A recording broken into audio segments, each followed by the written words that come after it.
Apple hires a virtual reality wizard. Google pays Apple up the wazoo for search on iOS. A computer that only costs $15 and more. It's Friday, January 22nd, and this is Crunch Report.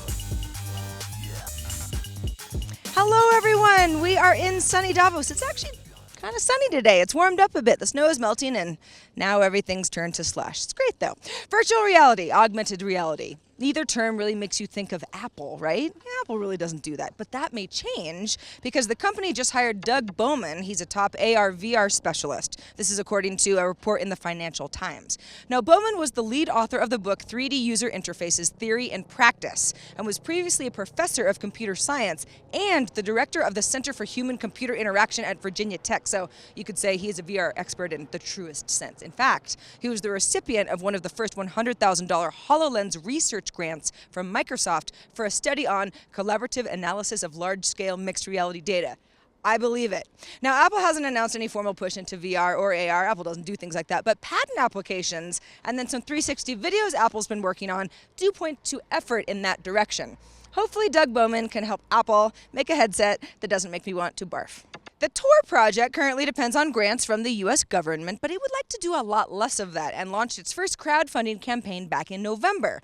Now, the organization has announced it raised just over $200,000 in donations over the 6-week funding period. Tor uses anonymous volunteer-based servers to provide a secure internet experience and has always accepted donations, but decided to launch a more public campaign with support from prominent users like NSA whistleblower Edward Snowden. The Tor Project said recently that its annual revenue was about $2.5 million in 2014, and that 75% of that does come from the government. Now, in 2013, grants were 90% of its income, so crowdfunding to increase non-government donations should continue to offer resources for additional projects. Tor was initially developed by the U.S. Navy and first funded by DARPA. In other Tor news, Facebook just expanded its support for Tor to cover Android.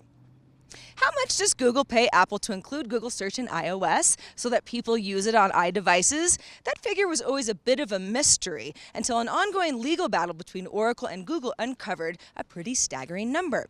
That Google paid Apple upwards of $1 billion in 2014 to not exclude it as a search option and make it the default, as part of a 5-year case against Google's alleged use of Oracle's Java technology, and that's a whole other story. A court heard that at one point in time, the revenue share between Apple and Google was 34%. This is according to a Bloomberg report. Now, the context of that comment is a little bit murky because none of us were there, but both Apple and Google have submitted filings to have that quote redacted and sealed from public view, so striking a nerve of some kind. TechCrunch's John Russell has a couple good points about this. That number one, Google obviously pay a lot of money to keep people using its search business on rival platforms. And two, Apple is pulling down some serious coin from Google's ad business, even though Apple CEO Tim Cook has publicly criticized companies who make money from people's personal data. By the way, another interesting figure to emerge from this Google-Oracle case is the claim that Android has generated $31 billion in annual revenue to date, and that about a third of that is profit. Remember when computers cost thousands of dollars? Well, some still do. But on the other end of the spectrum, the Pine A64 is a $15 computer that's actually kind of powerful. It has a 1.2 gigahertz processor, 512 megs of SD RAM, has an Ethernet port, an audio mic output, 4K HDMI capability, 2 USB ports. It's kind of got it all, right? The Pine 64 team has raised over $1.5 million via a Kickstarter campaign, which is kind of incredible since the team was originally only asking to raise $30K. Johnson Zhang, Pine 64's co-founder, dropped by the TechCrunch studios to show off the little guy, which is impressive. And not just because it costs the same as about 2 to 3 lattes.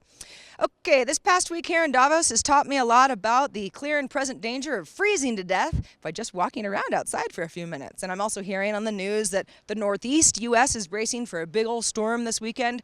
So in times like these, accurate weather reports are really helpful, right? And if you're an Android user and you want to know whether it's going to rain or snow tomorrow, if you just search for weather on Google, that's usually the quickest and easiest way, if not very exciting, to find out. Starting today, though, it gets better. You'll see a more graphical and in-depth weather experience on Android. Colors will change depending on the sky conditions, but you also just get better information all around. Air quality, UV index, sunrise and sunset times, even dew points and pressure if you're into that sort of thing. Also new, the ability to save locations and switch between them. By the way, the actual data is provided by weather.com, which will soon become an IBM property. And that is the report for today and the week from Davos. I'm going to be back in the studio in San Francisco on Monday again. I keep saying that and then I keep leaving, but this time, hopefully I'll stick around in the sun for a while. This episode was presented by Go90. Thanks, Go90. Crunch Report airs every weekday at 7 p.m. Eastern, 4 p.m. Pacific on TechCrunch.com. You can find us on iTunes and on YouTube as well. We will see you Monday.